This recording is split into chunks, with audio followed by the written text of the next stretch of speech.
It's time now for the Roger Hurricane Wilson podcast in conjunction with That Georgia Rhythm podcast.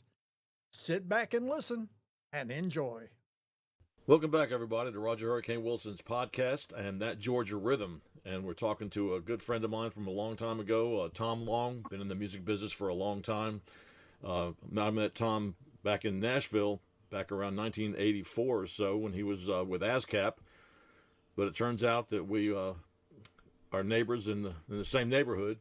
He came along as a kid here in North Cobb County, where I live now, and we met about 15 or 16 years ago and became neighbors and been friends ever since and done some stuff in the music business and just had a lot of fun. And so, Tom, it's great to have you along here today. Well, it's good to be with you, Roger. It's good to be with you. We don't get together more often, but it's good talking to you and being on your show. Well, I know your musical history goes way back, and I know I was around there a lot to follow it.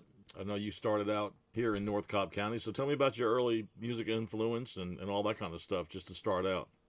Yeah, well, I was born up in Bartow County, Cartersville, Georgia, and then we moved to Ackworth, where I grew up, went to North Cobb High School, and a lot of the years we lived out on a place called Third Army Road. We had a chicken farm and raised chickens. Went off every 8 weeks and used to work real hard doing that. And then my dad played guitar, mandolin, played piano, and he taught me when I was probably about 12 years old. He taught me 3 chords on the guitar. And my big influence back then was Ricky Nelson. I used to love to watch Ozzie and Harriet show on Wednesday nights and to see Ricky play and sing. And that became my hero back in those days, is James Burton, who played guitar for him. And from there, I used to take my guitar to school and play it for some of the folks, and I just, and that grew with my heart's desire was to do something in music sometime in my life. I didn't know if that would ever come true or not. But after high school, I went to work at Lockheed Aircraft in 1963. I worked there. I was working there for 3 years, and in 1966, I got my draft notice, and I was going to night school at Georgia State, University of Georgia Extension there at Southern Tech, and I dropped the subject. And after I dropped the subject on my night school, I got drafted. So I went did my basic at Fort Benning, Georgia, and then from there I got sent to a brand new Chinook helicopter outfit called 200th Assault Support Helicopters. They made me the chief electrician over 33 Chinooks, and I didn't know anything about electricity. They thought I did because I routed wires in the nose of a C-130. So I got on the Kula Guff of those Chinooks, went to Vietnam, bunked out, and was playing my guitar one night in a tent where he lived out in the jungle, and this colonel heard me playing and said, "Would you like to play some EM clubs and officers clubs around Vietnam?" And I said, "Sure." So he used to fly me to different places, and I'd play and entertain the troops on the weekend, which got me out of the jungle from my job. After I came back home, I didn't know what I was going to do. I went back to work at Lockheed and got laid off in 72. And after I got laid off, I decided that I wanted to pursue music full time. So I'd already had a degree from Georgia State in management, so I went back and got a degree in commercial music. Steve Weaver was the head of that program. He was an attorney. He later worked for Joel Katz, the attorney here in Atlanta. But from there, I got a job at Perfection Sound Studios in Jocelyn Hollow Circle there in Smyrna. And I met a rock and roll band that came through at that time. We did a few demos on them. They were called Itchy Brother. And later on, they became what is known now the Kentucky Headhunters. Well, you brought back some great memories there of Perfection Sound, because I remember early in my career I did some sessions there, gospel sessions, and it was owned by a guy named James Crisp, if I'm not mistaken. Oh, yeah, he owned it, and his son Terry Crisp was the engineer. Yeah, and had David Young there across the street. He played piano and did stuff there. Then you had Carl Queen, who came in there a lot. He was really into bluegrass. Jimmy Martin, he worked with and managed, and Jimmy Martin used to do a lot of the bluegrass festivals up in Hiwassee and different places like that. So, yeah, they were really good friends. And I remember James Crisp used to come in working on cars. He'd have grease all under his fingernails. He'd come in and play the piano for a session. And he gave me a job. I went in and interviewed with him and asked him, I needed a job because Belinda and I had just gotten married, and we were living in an apartment there on Spring Street, actually right down the street from the Battery right now where the Braves play. So I asked him, he said, well, can you type? And I said, yeah, I'm a good typist. I learned to type when I was in high school. So he gave me a job typing contracts and stuff. But then he had me making bootleg 8-track tapes. And back then, I didn't know what a bootleg 8-track tape was. He was making these tapes and putting them in all these truck stops and places to sell them. And when I found out what that meant, what he was doing, that's the reason I wanted to go back, get a degree maybe in music somehow. But I was there at the studio by myself one day, and nobody was there but me. And I had lived in Macon for a while, trying to get in with Capricorn Records, and I got to know Zelma Redding real well. Zelma, which was Otis Redding's widow. So she and I booked bands together down there some, and she owed me about $300 on some commissions. And I thought I'd locked the studio and ran down to Macon and to get my money. And when I came back, James Chris was standing in the lobby and said, where'd you go? And I said, well, I had to go get some money down in Macon that was owed to me. And he said, well, you left the studio door open. And I said, well, I thought I'd locked it. And he said, no, you left it open. So he fired me, which was probably the best thing that ever happened. So, but anyway, I finally finished my degree at Georgia State University in commercial music. And that led to an internship at the main studio in Atlanta, which was Master Sound. I remember back in with dealing with Perfection Sound, I used to do had some hired on gospel sessions that I was able to do, but I remember there was a lot of gospel groups that would come in there, mostly, what was going in there. When somebody would go in there and record an album, he had like a catalog full of album cover pictures that you could go in there and pick. You could go in there and pick your own album cover picture and for your gospel album. That's right, exactly. Exactly. But I met a guy named Paul Jarvis there too one time, and he was doing commercials, and he tried to make believe that he was really important in Nashville. And we'd sit and be talking, and he says, I said, well, how important are you, Paul? He said, well, I can get the head of Acuff Rose on the phone right now. And I said, really? He said, yeah. He'd call Acuff Rose up there, and he'd get Wesley Rose, who was running the company, Fred Rose's son, and he would actually get him on the phone and talk to him, which I thought was pretty impressive. But that's where I first met Larry Latimer, too. Larry and I became fast friends, and we worked together. Actually, we managed the Kentucky Headhunters together for a few years, and actually we moved them from Edmonton, Kentucky, to Smyrna and put them up in an apartment for a year. And we toured them around to all the frat houses and stuff, universities to play gigs. Yeah, the Kentucky Headhunters, who you introduced me to, and I was always a big fan of those guys. They're really a bunch of great guys. Now, they came through Perfection Sound first. Is that what you said earlier? That's right. That's right. They had an old bread truck they were driving, and they were coming to town to try to do some shows, and they were actually trying to get in with Capricorn Records as well. And we did a few little demos on them at Perfection Sound. And of course, back then they were called Itchy Brother, from that old cartoon character. And that's how we got to know them. And then Larry and I later, we went up to Edmonton, Kentucky to see them play at a fair up there.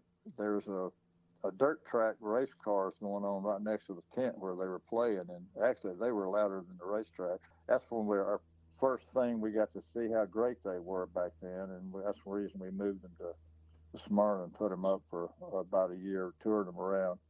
Roger Hurricane Wilson's American Music Show. So when you left Georgia State, then that's when you went to Perfection Sound, and then you were there until you weren't there. And then after you left for Perfection, is that when you went to Lowry? Yeah, I had got an internship when I was during my last semester at Georgia State. They had a flyer on the billboard that says that they were looking for interns at Master Sound Studios. And that hit me. I said, man, I'd love to do that. So I went and met with the owners, which was Bob and Bab Richardson. They owned the studio. And they hired me to be their intern. They only had one copyright that made them any money. It was called Double Shot of My Baby's Love by the Swinging. And I was able to... that one. I remember that one for sure. Yeah.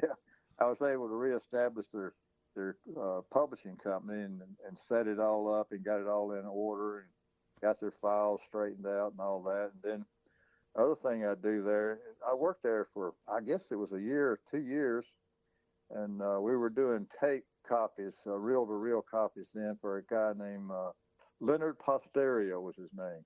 He would do tapes about predicting who was going to win the college football games or lose the college football games. And it was called Leonard's Losers. That's what it was. I remember that. And my job was to mail out all those reel-to-reels to all the radio stations. And that was one thing I did there. But while I worked there, I'll back up just a second. Before I went and got my internship, I had a job at the Atlanta International Hotel. It was owned by Leroy Johnson, who was a state senator. He was a black guy. He was right across from the Fulton County Stadium. And he hired me because I had a degree in management from Georgia State. He hired me to be the credit manager. So he said, Tom, he said, the first job I want you to do, he said, I got a guy staying up on the top floor. He owes us $17,000 in back rent on the hotel room. And I need you to go up there and see if you can get at least a portion of that money that he owes. I said, okay. So I went up there and knocked on the door, and the door opened, and it was Isaac Hayes. And I sat there and talked to Isaac a while, and he gave me $7,000. And I went down and I gave it to Leroy Johnson, the manager and the owner of the hotel. And he said, well, that's a good job. And after that, I said, well, I don't want to do this anymore. And that's when I got that internship at Master Sound. And the first day I was at Master Sound, I walked in the main studio, and Isaac Hayes was sitting there at the grand piano writing songs. So I said, what a coincidence. That's very ironic. And Isaac and I became real fast friends, and we got to know each other really well. And actually, he invited Belinda and I over to his house. He lived on West Paces Ferry Road. He had a big, nice home across from the governor's mansion over there. So Belinda and I had dinner with him and his wife one night at his house. And he had just moved in. There wasn't a whole lot of furniture in there, but the only thing that was really impressive, especially to Belinda, was he had a huge chandelier hanging over the bathtub in the bathroom. And she kept talking about that. Isaac and I, he was great. And Joe Neal was the engineer there at Master Sound, and he had a wedding. He married a girl named Ruth, and we went to his wedding, and Isaac was there too. I think Isaac was the best man at the wedding. So we had a lot of pictures made, all of us together at that wedding. Yeah, I had the pleasure of meeting Isaac one time when I was in radio. He came by and was doing an interview. He was a really, really nice guy, but amazing talent, but a really nice guy at the same time. Oh, yeah, he was. He had a bodyguard named Johnny. He had 245s he carried on his bodyguard. From there, well, when I was working at Master Sound, Babs Richardson, she kind of ran the show there. They had a Atlanta chapter of NARIS that they met, and Babs was the executive director of NARIS, National Academy of Recording Arts and Sciences, for the Atlanta chapter. And they wanted me to attend some of the meetings, so I did. And actually, I became the vice president during that time, and Bill Lowry was the president. And I had heard about Bill all these years, and I never really had met Bill. And during those NARIS meetings, I got to know Bill a little bit. And then I was getting paid, I think, $75 a week to be an intern at Master Sound.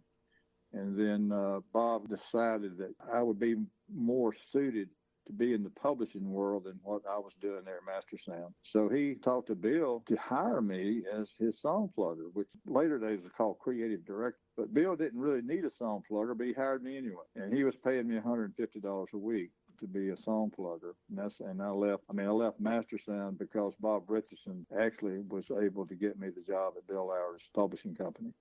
Now, later on, was it about that time while you were there that you formed the Atlanta Songwriters Association? Yeah, and I got to know Zell Miller at the time too, because Zell used to come to some of our NARIS meetings. Larry Latimer and Steve Weaver. Steve Weaver actually had the idea. He was the head of the commercial music program at Georgia State University, and we got to know Steve real well. And Steve asked me one day, he said, Atlanta needs a songwriters association. And I said, well, that's a good idea. So we formed it, all three of us, Steve Weaver, Larry Latimer, and myself. So we started the Atlanta Songwriters Association with the help of Zell Miller. He was a real advocate for us doing that. And there's a guy named Vito Blondo who worked for RCA Records at the time. And he had a little cafe over there on Claremont Road. So on Sunday afternoons, we'd meet at his cafe, and we started inviting songwriters to come. And every Sunday afternoon, we'd have our meeting. And we started inviting people from Nashville to come and speak to us. And we were able to get Francis Preston from BMI. We got Joe Mascao from BMI. We've got different people like that to come and speak to us. And Zell used to come over and speak with us as well. And during that same time, Zell invited me to be on his original committee for the Georgia Music Hall of Fame. So at that same year, he came up with that idea to start the Georgia Music Hall of Fame, and I was on that original committee. And then I know that I'm looking at the timeline here, and I try to figure out kind of where I fit in. I know, like in 1983, I think I joined the Atlanta Songwriters Association because I'd come off the road with a band that I'd been working with forever in 1978. So I was, 5 years back then was a long time.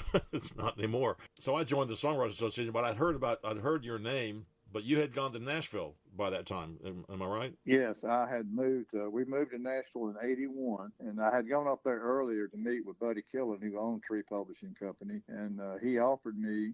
Well, I went up there and interviewed with him. Let me back up. Before that, though, Francis Preston, who was the president of BMI, and Joe Mascao, who was working at BMI, came to see Bill one day and took me to lunch, and they wanted to hire me to work for BMI as a rep for BMI. Well, I was all excited about that because Francis was really nice to him. They took me to lunch. When we got back from lunch, actually on the way back from lunch, we ran under this bridge where they were pouring concrete. And the slime and the water from the concrete pouring came all over her brand new Lincoln. Oh. And all over the hood and top and the windshields. And she couldn't even see how to drive it. So we got it off on the side of the road, got the cement off of it. And there was a car wash right down the street. So we were able to run it through the car wash and get all the cement off of it. And that was a memory I'll never forget. But after that, I had my hopes up, and I told Bill that I may be going to work for BMI, and all of a sudden Francis called me back and said, well, Jerry Smith, who worked for BMI, was going to leave and go to work for Eddie Rabbit. But he changed his mind and stayed at BMI. So Francis called me and apologized that that wasn't going to happen. Then about 2 weeks later, I get a call from Buddy Killen, and I'm pretty sure Francis Preston called Buddy and told him that she was going to hire me, but be a good idea if he hired me because he needed a pop song plugger. So I went up to Nashville and interviewed with Buddy. And Dan Wilson was in there with us, who was his creative director. And Buddy asked me, says, Tom, how much is it going to take for me to hire you to come to Nashville? And at that time, I was only making $150 a week for Bill. And I got to thinking, I said, well, if I can get twice, that'd be great. I said, well, how about $300 a week? And he said, if you'd asked me for 5 or 6, you'd have got it. And that taught me a big lesson right there. They always ask for more than what you really need. He hired me and gave me $1,700 to move. Lynn and I hired a U-Haul truck, and we drove it, loaded down that in my pickup, and we moved to Nashville. And then our first place we moved to was Smyrna, Tennessee, because we were familiar with that name Smyrna because that's where we got married. So that was 30 miles south of Nashville, and we lived there for 3 years before we moved near Music Row. And then after that, when I met you in 1984, you were with ASCAP, but there was some time in between there where I think you were with another record company running that, weren't you? No, I was at Tree, and I became the president of the Nashville Songwriters Association in 1983, thanks to Maggie Cavender. Maggie Cavender was the executive director of the Nashville Songwriters Association back then. And she felt like I'd be a good fit to be the president. So they elected me to be the president. So I did that for a solid year. And that's how I got to know a lot of the famous songwriters. We used to have these Songwriter Hall of Fame inductions and stuff like that. And I'd make speeches. Hal David, who was the president of ASCAP, big songwriter, he saw me make a lot of speeches. And one day after one of those speeches, he came up to me. He said, how about would you think about coming to ASCAP at some point in your career? And I said, well, that sounds like a good idea. So I thought about it, and I talked to Roger Sovine, who was our boss at the second floor creative director of Tree. he thought it'd be a good idea to go to work for ASCAP. So in 84, I left Tree and went to ASCAP to be a membership rep, working for Connie Bradley, Merlin Littlefield, a lot of those people over there. Most of those people are dead now and gone. There's only one person that I know that worked with us over there still working for ASCAP, and that's Mary Seth, and she's been there now for 36 years or more at ASCAP. But yeah, it was a good 10 years at ASCAP. I signed over 800 writers when I was at ASCAP. And during my time there, right before I left to go to work for Ann Murray in 94, I had an intern that came to work for me. He was a student at Belmont College. He was a sophomore, and he was learning about performing rights at the time. And he was in my office one day, and I had my old FG 180 red label Yamaha guitar on the stand, and he was sitting there talking to me about performing rights and stuff. And I said, well, do you play guitar? And he said, yeah. I said, well, play me something. And I gave him my guitar, and he played me a tune. And I said, well, do you write? He said, yeah. And he played me a song he wrote, and then he was a pretty good singer, too. And I said, wow. I said, I'm getting ready to leave to go to work for Ann Murray. She just hired me to run her company, which was Balmer Entertainment. And I said, would you take a magnifying glass and go over my guitar? Over 200 signatures on my guitar at that time, different people signing it, famous songwriters and artists, like Buck Owens and Garth had signed it, Alan Jackson, all kinds of folks had signed the guitar. And Isaac actually was the first person to ever sign it, Isaac Hayes. But he did that and put them all in alphabetical order for me and gave me a sheet and put them in the computer for me. I said, well, I think you're talented enough. One of these days, you're probably going to get a record deal. And I'd like to come to your first #1 party and get you to sign my guitar since you did all this work for me. And that actually happened. That was Brad Paisley. He finally got him a deal at Arista Records through Tim Dubois, because the reason that happened was Tim Dubois' son, Chris Dubois, came to work for ASCAP. And he had just come to work at ASCAP as I was leaving in 94. So he and Brad struck up a real good relationship, started writing songs together. Then they formed a company called Seagale Music that was associated with EMI Music, and all their hits were in that catalog. They became multimillionaires just from that Seagale catalog. And Chris Dubois, I met with him not too long ago, and he sold that company to an investment firm here out of Atlanta, I think for about $100 million. I had known about the interaction with Brad Paisley, and that was going to be one of the things I touched on here, and I'm glad you got to it before I did, because that was always a great story about hearing that. Now, there was another artist that worked with you that's prominently known. Yeah, when I worked for Balmer Entertainment, which is Ann Murray's publishing company, on Music Row there in West End, on 17th Avenue. I had a call one day from a guy named Clay Myers. He was working for Reba McEntire. He called me one day. He says, Tom, I just had this guy over here sing a demo for me. He needs a job. He said, could I send him over and see if you may have a position for him? And I said, sure, send him on over. So he came over and walked in my office, 6'5", with a big old mullet, cowboy hat, starched jeans, just like he's getting ready to go on stage. And he was needing a job. So I hired him. His name was Blake Shelton, and I hired him, and he made tape copies or CD copies for me for about 4 months. And I had a song that I was part owner of that I gave him a cassette copy, a song called Old Red. And when he started working with Bobby Braddock, big songwriter who wrote He Stopped Loving Her Today, DIVORCE, a bunch of other hits, he produced this album on him, and they cut Old Red. At that time, Giant Records had signed Blake, and they went under.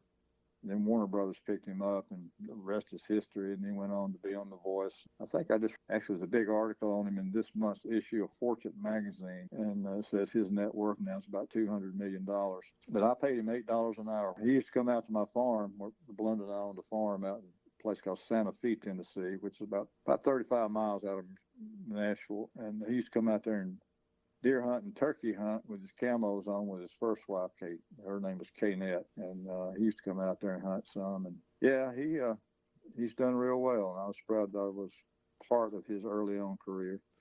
Well, he definitely landed on his feet, no doubt about it. Now, later on, you and I had met back in 1984. When I came in, I was green behind the ears trying to do something.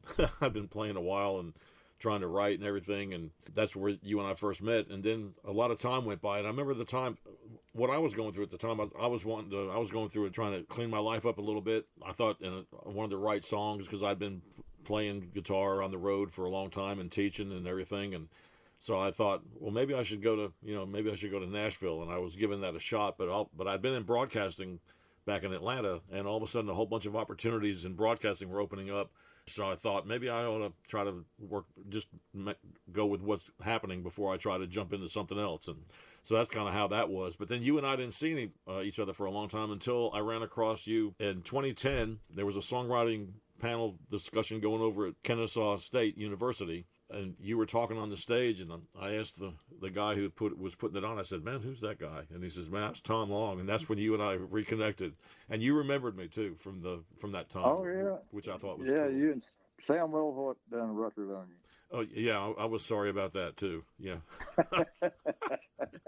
Oh, man. Yeah, because I remember sitting at your desk at ASCAP, and you pulled that album out from behind there. I was going, no, please. Sam was one of the guys that gave me a shot in my early career, and the best he could do, and he meant well. You know, that's what I think. Oh yeah, he was, I think, pretty good saxophone player if I remember correctly. But oh yeah, no, he was the head of Naris and all that, and I remember him. I think he was conducting. You know, I think he was producing shows for Red Skelton at the Fox Theater and all that back in the day. Oh, people like that. I know.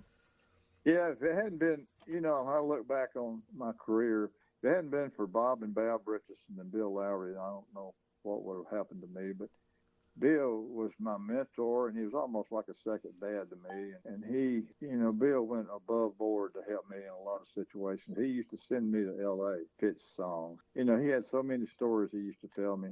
And, of course, you know, he discovered a lot of folks. You know, he was Jerry Reed's first manager, discovered Jerry Reed, managed Jerry Reed for the first few years of his life before he moved to Nashville. And he also had Brenda Lee. You know, he worked with Brenda Lee. She used to sing on top of a Cracker Barrel on the Smith Brothers TV show on Wagga down in Atlanta. When we move forward, the stuff that Lowry did, I mean, I remember being a kid, and a lot of the top 40 stuff that we heard, so you can list the artists like Tommy Rowe and Dennis Yost and Billy Joe Royal and all those guys. You knew all those guys too, right? Yeah. I met all those guys, worked real closely with Billy Joe Royal a lot. So, of course, you know, Jerry Reed was very instrumental. The first song, when Bill Lowry hired me, the first song I ever got cut as a song plugger for Bill was a song that we re-demoed.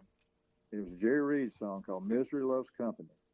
And Porter Wagner had already had a hit with it in 1964, went number one. And it was like a 4/4 time song. And we re-demoed it in the 6/8 time. And I took it up to Nashville and played it around, and I met with a guy named Rob Galbraith at the time. He was producing Ronnie Milsap, and I played him that song. He loved it and cut it on Ronnie Milsap, and it went straight to number one. I was backstage at the Grand Ole Opry when it was number one, and Jerry Reed was there, and I told Jerry, I said, you know you got a number one song this week, don't you, with Ronnie Milsap? He didn't even know it. And I said, I pitched that song. You know, big deal. That's all he said. Yeah, and I got a plaque. The Atlanta Songwriters Association gave me a real nice plaque for getting that song, first song to ever get cut. It went number one. I knew that before we went into this, it was gonna be a wonderful history in your background, and I wanted to hear it. I knew some of it, but I wanted to hear more of it. But this podcast is, you know, it's That Georgia Rhythm. It's in conjunction with the film That Georgia Rhythm, which is currently being produced. Yeah. Later on, I guess you had some interaction also with Studio One too, and Buddy Bowie, right? Yeah, Buddy. I was good friends with Buddy and his wife Gloria. You know, she still lives over in Alabama.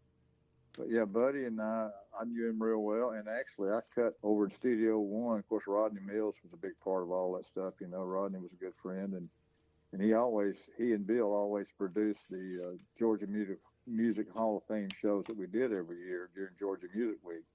And Rodney was always the engineer and helped produce that whole thing with Bill and Mike Clark. Actually, he ran the studio, Southern Track Studio there for Bill. And Mike was a big part of that as well. And a new guy that was working for Mike Clark back then was named Doug Johnson. Of course, Doug, he had a hit back when he was working there called Simple Little Words by Christy Lane. And we were able to get him a plaque. And then he moved to Nashville and became head of A&R at Columbia Records and wrote a bunch of hits. He co-wrote Three Wooden Crosses for Randy Travis with a guy named Tim Williams. And now Doug, he's the head of Black River Records in Nashville. He's done real well over his career, but he started out at the Lowry Music Group there as well as an engineer for Mike Clark. Well, what was your opinion of Buddy Bowie as a songwriter?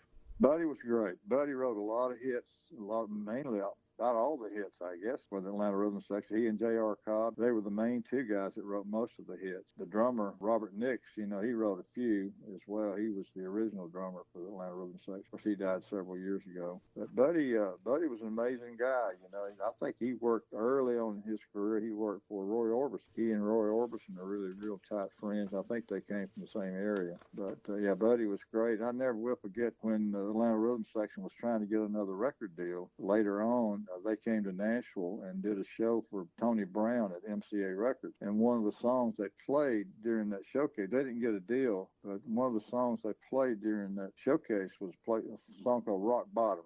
J.R. Cobb and Buddy Bowie wrote, and that became a big hit for Winona. And that came from that showcase they did for MCA Records. And the last time I saw Buddy, I got Joe Chambers. I set Joe Chambers, who started the Musicians Hall of Fame in Nashville. I set him up with Buddy, and he did a big interview with Buddy, which is actually on the Musicians Hall of Fame website, the interview that he did with Buddy Bowie. And yeah, Buddy was great. He was a very jovial guy. He and Bill Lowry actually owned Studio One together. Cut a lot of big records there, 38 Special, and the Atlanta Rhythm Section cut just about all their hits there. Yeah, those guys, they were like mentors to me. I mean, I was just a kid, young and hungry to be around it, and they used to let me sit in on the sessions where they could have just told me to bug off, but they were really nice to me, and I think they knew I meant well and let me hang around, and fortunately I'm still in touch with a lot of them. Rodney Mills is getting ready to celebrate his 80th birthday, and that's going to be happening in July of 2026. It's just been an amazing journey. I mean, those guys put out some great music over the years, and it's just a lot of it's come twofold. There's a second generation of the band that's out there now doing it and doing a great job with the original singer, Rodney Justo. Yeah, well, their sound was so unique. Anytime you hear a song come on the radio by the Atlanta Rhythm Section, it's so unique over other Southern rock bands and stuff, That Champagne Jam album was really, really neat. I remember the big concert they did over at Georgia Tech that time. It was just packed out when they introduced that album, Champagne Jam. They used to let me tag along. I remember being on the side of the stage for that. That's when they played that. That's when all the matches lit up in the crowd. Yeah. Champagne Jam at Georgia Tech Stadium that year. Yeah, that's right. Another person backing up Master Sound, too, one of the other persons that we used to record in there was James Brown. And I got to know James a little bit, but we always made James Brown pay cash up front before he went in the studio to play, do his records. But he left a letter in there after the session one night. I came in to clean up after his session, and he had written a letter to Senator Herman Talmadge about his taxes and all. And I still got a copy of that letter in my scrapbook. It's a 3-page letter about his life that he wrote to Herman Talmadge. From that, I was managing a band back then called Teakwood. They were all black band, and I was able to get James to let him to be on his TV show he was doing, Jump Around with James Brown. He had a TV show in Atlanta, and at Teakwood. They were good. But that particular night, they were on James Brown's show. It's still on YouTube. You can still watch it. Yeah, those were the days. Bill had a lot of funny stories he used to tell me, especially. A lot of people don't know who Felton Jarvis is, but Felton Jarvis went on later on to produce Elvis Presley. But Felton he was a printer for Bill. He used to print sheet music and stuff there for Bill. And that's when Ray Stevens was writing there for Bill as well. And one story Bill told me was they were always playing jokes on the girls that they were dating. So what they decided to do one time is Felton printed up a bunch of fake $100 bills. And when they took these ladies out to dinner, they were going to light their cigars with these $100 bills and to impress the girls. Well, mistakenly, Ray Stevens left one of those in his coat pocket in his sports jacket, and they sent it to the cleaners. Oh, no. And the cleaners found those fake $100 bills in his pocket, and they called the FBI. And the FBI came and gave Bill Lowry a visit. He had to call Ray Stevens and Felton Jarvis into his office to explain what they had done. So touch and go there for a while whether they were going to go to jail or not. That's a great story. Really want to thank you for tuning in to Roger Hurricane Wilson's American Music Show. It's always great to hear from you. You can email me at roger@hurricanewilson.com. That's ROGER at hurricanewilson.com. The website is hurricanewilson.com. There's also a place there where you can listen to previous versions of the American Music Show at hurricanewilson.com. Love having you subscribe to the YouTube channel. That's youtube.com/Roger Wilson Guitar. And the other pages are a Facebook page, which is Roger Hurricane Wilson, Instagram under Roger Hurricane Wilson Guitar, Twitter at Roger Hurricane W, and of course on SoundCloud at Roger Hurricane Wilson. And there's a couple of other pages on Facebook. One's a like page and a group page. So it's always great to hear from you here as we share the music on Roger Hurricane Wilson's American Music Show. Thanks for being along. Yeah, back when I was working for Bill Lowry, I used to go over to Bang Records and hang out with Paul Davis and Eileen Burns and those guys. And my friend James Stroud had just moved from Boulder, Colorado to manage the studio at Bang Records. So when I was over there, I got talking to James, and I told him I was working and managing Sammy Johns. And Sammy had a hit in 73 or 4 with a song called Chevy Van.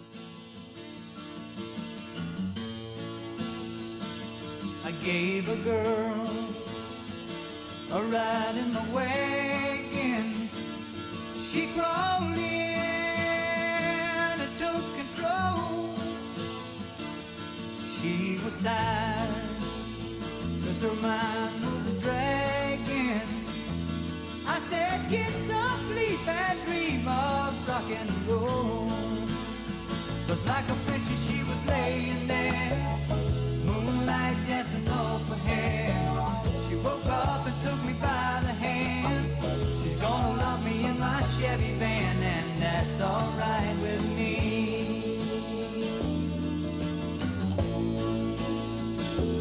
Her young face was like that of an angel. Her long legs were tan and brown. Better keep your eyes on the road, son. Better slow this vehicle down. 'Cause like a princess she was laying there, moonlight dancing off her hair. She woke up and took me by the hand. She's gonna love me in my Chevy van, and that's alright with me.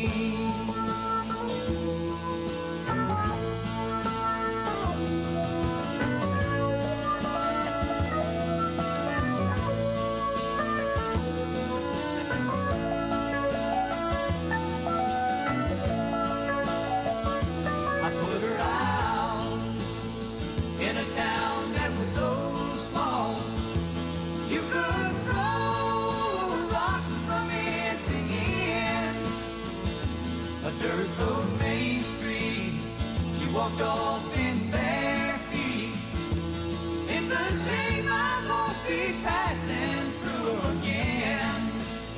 'Cause like a princess she was laying there, moonlight dancing off her hair. She woke up and took me by the hand.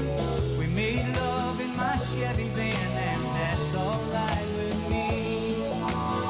'Cause like a princess she was laying there, moonlight dancing off her hair. She woke up and took me by the hand. We made love in my Chevy van, and that's alright with me.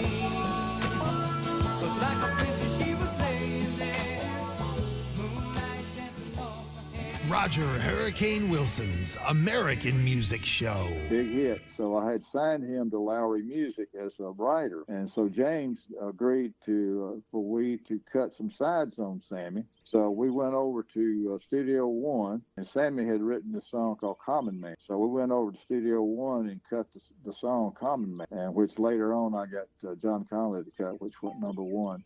But while we were in the studio, he was singing the song, and it needed a bridge. I was sitting at the control booth there, so I wrote a bridge down on a napkin and handed it to Sammy. He sang it just like I wrote it down. It's called, I just want to be free, I just want to be me, I'm just a common man. He recorded it, and it stayed on the song. And then about that same time, Larry Latimer was with us, and he gave him a line to put on the song, which Larry didn't put his name on it, and I didn't put my name on it either. But the line that Latimer gave was, I'd rather chug a lug a mug of Budweiser beer than sip a crystal glass of wine. And that wound up on that song. And Larry should have had part of that song too, and I probably should have had part, but I didn't. We just left their names off of it because Bill Lowry used to help Joe South all the time. When he was stuck on a lyric, Bill would always come up with something and give to Joe South, and Joe would keep it. But Bill, as his publisher, never would put his name on there as a writer.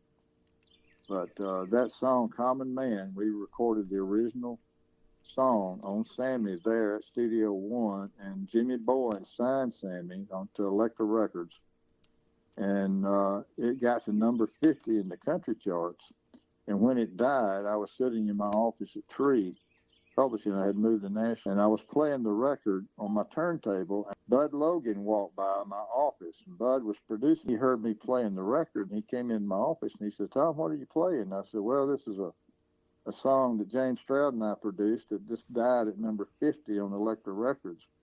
And Bud said, "Can you play it again?" And he said, "Can you make me a cassette copy while you play it?" So I made him a cassette copy. He took it down, and John Conley was recording his new album down in the studio, Tree Studio in the basement. And he cut it on John, and it went straight to number 1. But the original version we cut at Studio One in Atlanta. As the maid poured wine and we prepared to dine, I knew I was feeling out of place at a table as large as a river bar, and I love you written all on your face. I appreciate your hospitality, but I wish that we would go. Let me drive us to McDonald's and I'll talk to you concerning something you should really know. I'm just a common man, drive a common van. My dog ain't got a pedigree. If I have my say, gonna stay that way. 'Cause highbrow people lose their sanity, and a common man is what I'll be.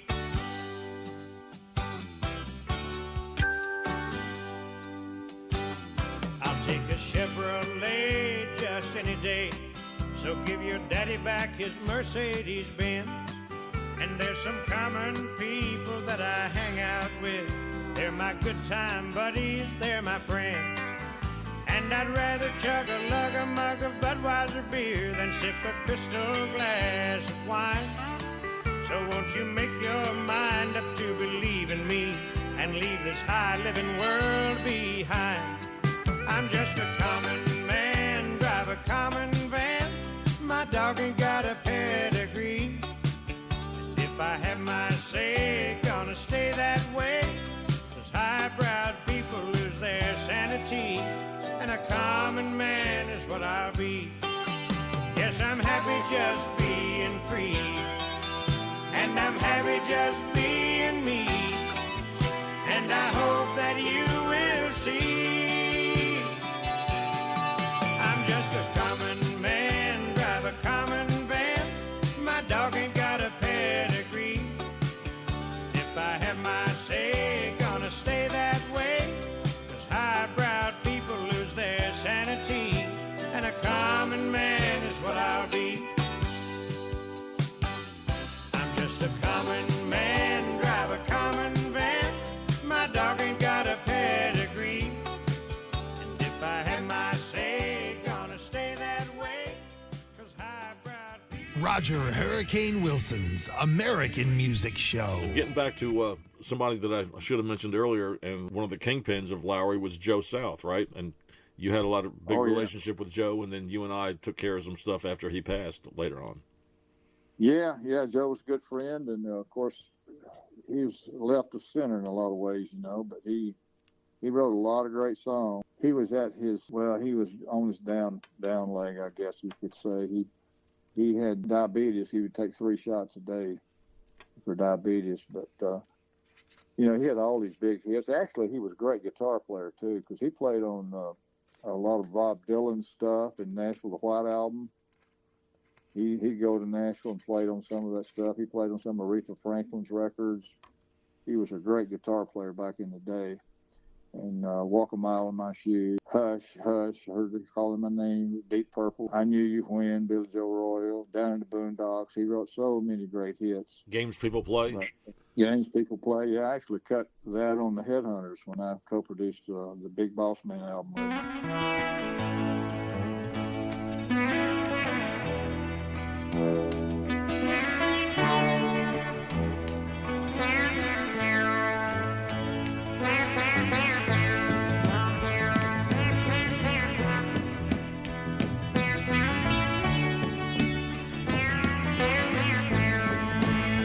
La da da da da.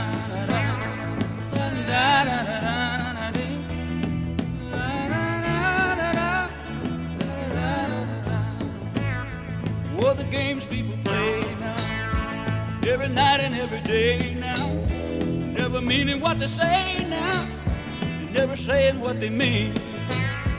While they while away the hours in their ivory towers, till they're covered up with flowers in the back of a black limousine. Whoa, la-da-da-da-da-da-da, la-da-da-da-da-da-dee.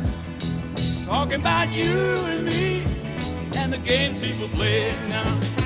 Whoa, we make one another cry, break a heart and we say goodbye, cross our hearts and we hope to die that the other was to blame.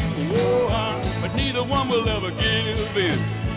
So we gaze underneath pretend, thinking about the things that might have been, and it's a dirty rotten shame. Whoa, la-da-da-da-da-da-da, la-da-da-da-da-da-da-dee.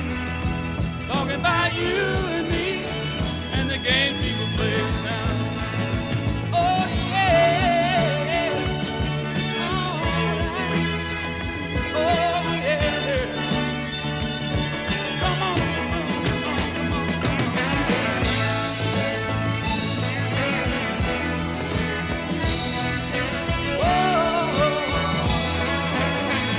now look here, people walking up to you, singing glory hallelujah, and they try to sock it to you in the name of the Lord. They're gonna teach you how to meditate, read your horoscope, cheat your fate, and furthermore to hell with hate. Come on, get on board. Whoa, la-da-da-da-da-da-da, la-da-da-da-da-da-dee. Talking about you and me and the game people play. Now wait a minute, look around, tell me what you see. What's happening to you and me? God grant me the serenity to just remember who I am. Whoa, cause you're giving up your sanity for your pride and your vanity. Turn your back on humanity. Oh, and you don't give a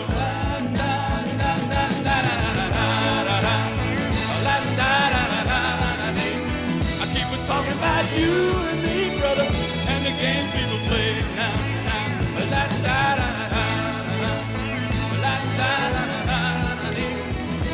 Talking about you and me, oh, and the games people play. I wonder, can you come out and play? Oh, in the morning. Ooh, yeah. Talking about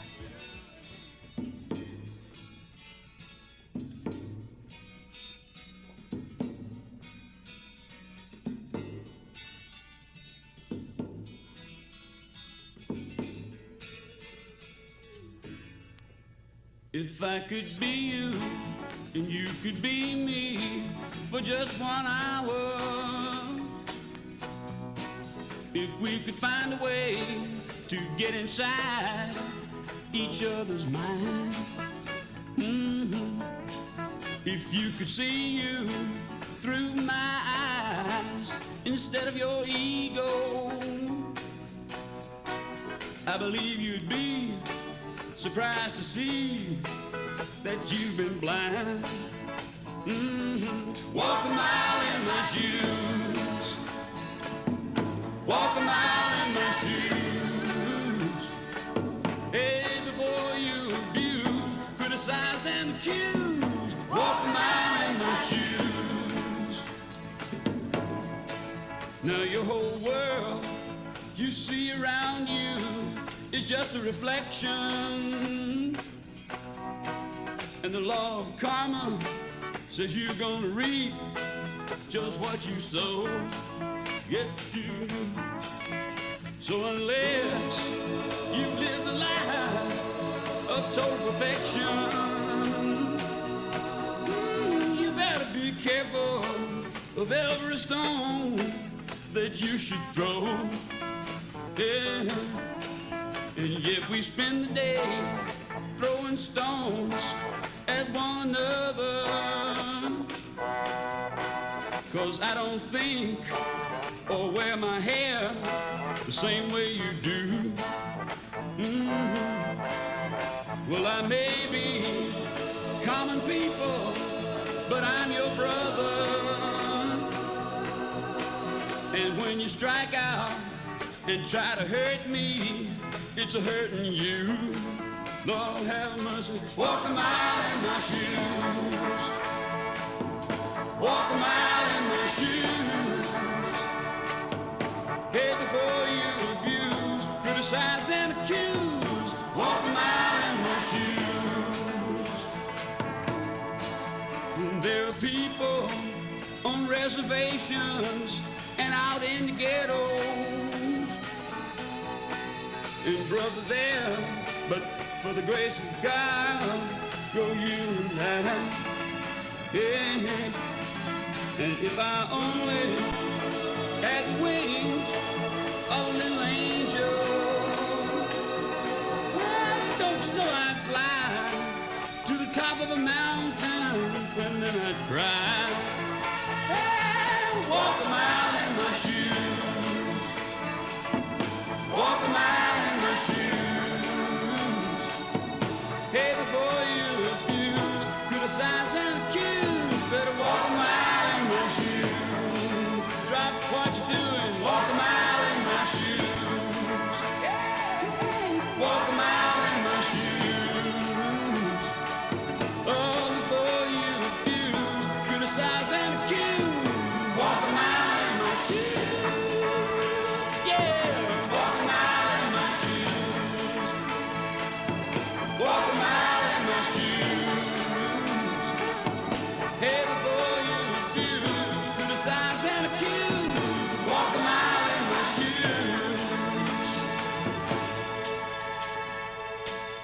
Yeah, he had this piano. To get back to me and you, he had this piano that he had in Nashville, and forgetting his name now, but we went to Nashville and got that piano and brought it back and put it in Bill's office, and it was in there. And then when Joe Chambers started the Musicians Hall of Fame, he wanted that piano up in the Hall of Fame. So you and I got that piano and loaded it up and hauled it all the way, didn't we? We hauled it all the way to Nashville to put in the Musicians Hall of Fame, and it wasn't an easy task, was it? No, it was definitely an adventure, but it was something I'll always remember for sure.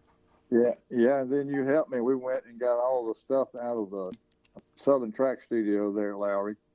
Got all the plaques, and actually got the awning on the front. The awning off the front of it, and we hauled it up there and gave it to Joe Chambers as well. So you really helped in a lot of ways in doing all that stuff, and a lot of the memories now about Lowry are still alive in that Musicians Hall of Fame in Nashville. Oh, they sure are. No doubt. Everybody goes out there. You need to look at it, because actually they took his whole office, the desk, the corking off his wall where he hung all of his plaques and stuff. They took that desk and everything and took it up there and put it in the Musicians Hall of Fame.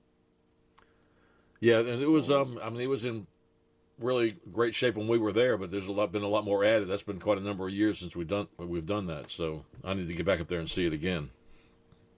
Yeah, I do too. You know, Joe passed away about 2 years ago, Blood. Something like that. He's been gone now. Yeah, he called me and just a few days before he passed away and talked to me for a long time.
slave, and I'll save every dime. But tonight she'll have to steal away to see me one more time. Down in the boondocks, down in the boondocks.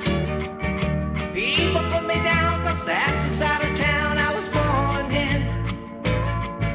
And I love her and she loves me, but I don't fit in her society. Lord have mercy on a boy from down in the boondocks. Lord have mercy on a boy from down in the boondocks. Lord have mercy on a boy from down in the boondocks. It's been a wild, wild and crazy ride, and I knew going into this that I wanted to talk to you about it and hear more about it. And I know the folks listening to the podcast for that Georgia Rhythm are going to appreciate your story, and it's going to be around for a long time. So we've been listening to the that Georgia Rhythm podcast. I'm Roger Hurricane Wilson, the host of the podcast.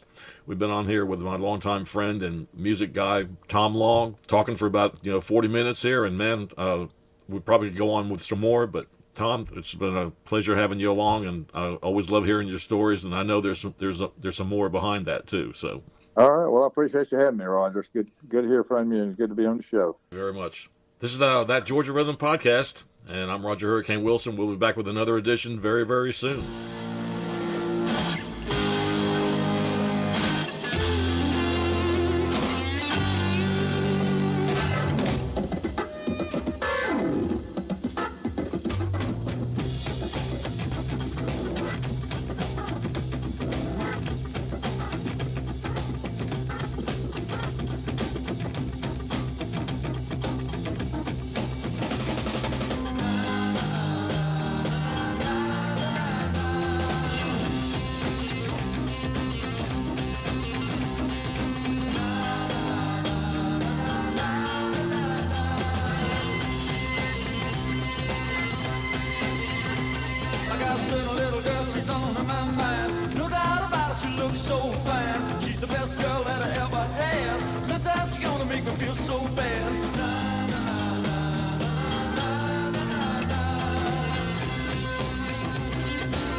You have been listening to Roger Hurricane Wilson's American Music Show here on 88.5 KALA with your host, longtime touring musician, recording artist, songwriter, and guitar instructor, Roger Hurricane Wilson. This is David Baker, reminding you to tune in each week at this same time for Roger Hurricane Wilson's American Music Show here on 88.5 KALA, where the jazz is and the blues are.